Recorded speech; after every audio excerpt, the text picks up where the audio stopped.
Welcome back, everybody, to another week of Walking Dead Power Rankings, and this week we're delving into the Season 7 premiere. What a doozy.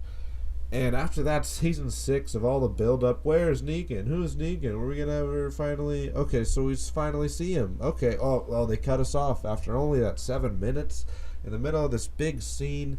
But I'll tell you what, as soon as I started the show again, I forgot about that long wait, and I was just 100% into that scene once again, because it really is one of the most climactic moments in the entire show, not to mention the comics. Basically, this whole episode took part over the next couple hours of where we left off in the finale, which was gratifying to see. And this episode, of course, was a game changer because of the deaths. We have 2 deaths this week, which a lot of people didn't see coming. I certainly didn't. I was definitely just thinking it'd be the one, and they started off with that one, and it was the one that I think most of us expected from the clues they gave us, Abraham. Abraham had been with us since he was trying to find a cure to this whole crazy thing with Eugene and Rosita, eventually tagged along, became part of the group, became one of our strongest enforcers and best defenders of the group, even had a couple relationships with Rosita, but he ended up finally finding peace right before he was clobbered over the head by Negan,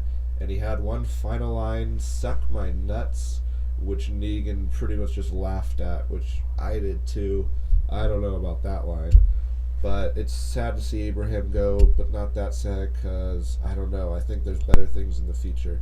But the second death rocked the house. After we thought Glenn was safe, Glenn's fine, just he got out of that, boom, Negan smacks him on the head and starts in on him, and it's right flashback out of the comics, his eyes popping out, he's trying to talk to Maggie and profess his love for her, and Negan just goes back at him and destroys him, and that was just a turn that I don't think a lot of people saw coming, and it turns out after all of these escapes and kind ofs and he got away, Glenn finally met his end of Lucille, I guess. And that is a tough one to see go. He was with us since the pilot. We saw him as a young boy, and then he found love, and then he fought for that love and kept surviving and then this is what does him in, just the random meeny miny mo. And a kind of a little bit of Daryl's fault for punching him, because that's really the reason that Negan started going in on a second person. Not that he wasn't justified for even more, because Rick and his group slaughtered dozens of his group. Honestly, that's the crazy thing. This is kind of completely justified from Negan's point of view. If it was the other way around, if Negan's group had snuck into Alexandria and killed some people and it was Rick shooting him, we'd be completely on board, which is just another crazy thing that I think Negan brings to the table. But so much happened in this episode, I'm just going to go ahead and skip past the honorable mentions. Not that much meat on the bones anyways. Jesus is at the hilltop, wasn't in the episode. Simon had a nice little part. He's the right-hand man, it appears. And Sasha and Aaron both had some reaction shots and survived the day. Let's jump into our top 10. Starting off with a new number 10, and a person who wasn't even on the honorable mentions last week, Eugene. Now, Eugene is not always my favorite character. I don't think anyone would ever say that. He isn't even someone I really like, but his story arc is at least interesting because of Abraham's death. Eugene was arguably the closest or second closest to Abraham throughout the entire run on the show. And his performance as he reacted to Abraham's death was one of the most meaningful and heartfelt of the group. There was plenty of others who did great performances. He was just one of the ones that did stick out. And just when he was trying to pick up Abraham's body with Rosita and Sasha, it was just such a heartfelt moment. And it's sad to see, because there aren't that many people who have a lot of friends left. And Abraham and Eugene were one of the few who were at least on a pretty good basis near the end. And it'll be interesting to see how this affects him and the rest of the group for seasons to come. And at number 9, another reverberation from Abraham's death, Rosita is here. Now, I've said she isn't one of my favorite characters, but she moved up this week mainly because of her reaction and the performances she had this episode, especially around Abraham's death. Her eyes were just completely glazed over, which gave a different and more layered reaction than a lot of the other characters who would either do sobbing or tears. And hers was just much more existential, almost, I want to say, until Sasha broke her out of it by telling her they had to move Abraham. But this is something like Eugene that will affect her for a long time, and maybe that'll bring those two closer together, since they really were the closest to Abraham. Whew, what a day for Carl, just about at least. He was pretty stoic throughout the whole thing. Easily probably the worst performance. What else do you expect from Carl, though? Anyways, but when Negan brought back his father and was trying to force him into cutting off his hand, I still think Rick's performance was over the top, but the fact that Carl's was so laid back really just made it look even more ridiculous. He kind of let him down in that end. But he's Carl, I guess. What can I say? He's been here longer than Rosita and Eugene. I certainly don't care too much about them.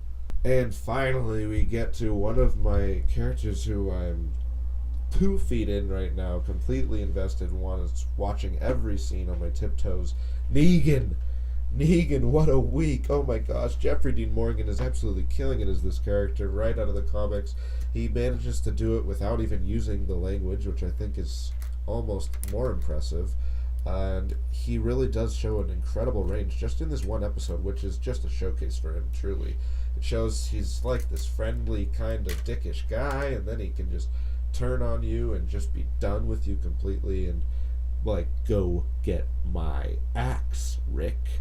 I think he completely stole the entire episode along with Rick, and just to see that entire conversation with Rick and how he took him from "I'm gonna kill you" to "you belong to me" in that one single episode was an incredible arc to watch. And Negan is by far the character I want to see the most this entire season, and I really hope that it's not just this entire season. And at number 6 and number 5, let's throw them both in right now. Carol and Morgan almost seem to be a tag team right now, especially since now both of their ideologies are kind of mixed in with each other. But we didn't get anything from them. They should be at the Kingdom maybe next episode, so we'll check back in then. But they're alive. And at number 4 is Michonne. Michonne was going through some shit too. I mean, I guess they all were, but Michonne tried to at least plead with Negan, who was having none of it. And, thank God she actually ended up living. Although I don't really think she was ever in too much danger, especially since she had just built that relationship with Rick and Carl. And number 3 is Daryl, who I was kind of worried for a while might die this episode, especially when he got all brash and punched Negan and kind of indirectly ended up getting Glenn killed. I wonder if they'll ever bring that up in the show or if it'll just be all blamed on Negan. But he got taken off separately in the van like an animal. It was kind of interesting to see how they handled him, especially just how he moved in the van. They took him back to the Savior's place, I guess. But he, like many other actors this episode, just showed off a great performance and how he was reacting to the things he was seeing and kind of causing.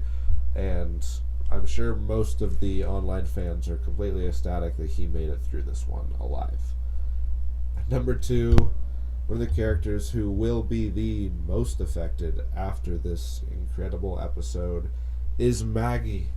And Maggie had a real tough episode. Losing Glenn like that, the one tether she had in her whole life, she could barely even talk or act after it happened. She didn't know what to do. Her friends had to make her allow them to help her.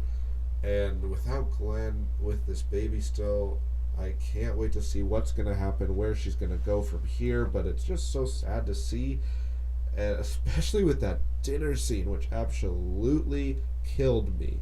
I mean, if I wasn't already dead by then, I was a faucet by the dinner scene. That was just brutal. But if she does what she's done in the comics, I think this is going to be a great turning point for Maggie and a whole new character to watch. And for now, the number 1 spot still occupied by Rick Grimes, the undisputed lead. Wait. Negan's lapdog. And can you even really blame him for what he went through this episode? By the way, Andrew Lincoln, by far the best performance, other than maybe Jeffrey Dean Morgan, this episode. I mean, he was just dirty and grimy and sweaty and on the edge, and he, if nothing else, goes for it. I mean, that guy is a lunatic. His reaction to Lori crying, and then just this whole episode again, just proved that he goes for it, and he doesn't care if you think it's a bit silly. Sometimes it was, especially when he was cutting off Carl's hand. Maybe if Carl had been at his level with him, it wouldn't have been as weird, but he goes for it. He shows some serious emotion. There's no way you can say he isn't feeling. He's not Carl. Which is kind of strange considering he plays his son.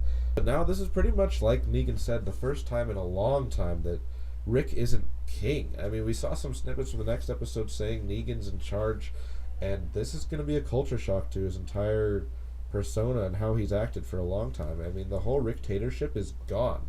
Negan has taken that over, so I'm interested to see how they dig themselves out of this hole if they can, and how Rick is going to react to it. I mean, probably not well.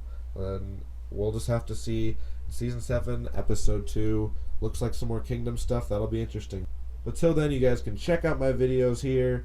And I don't know, what did you guys think about this episode? Did the Glenn thing surprise you as much as it did me? And how dope is Negan? Anyways, thanks so much for watching, and I'll see you soon with more music, TV, and movie stuff to boot.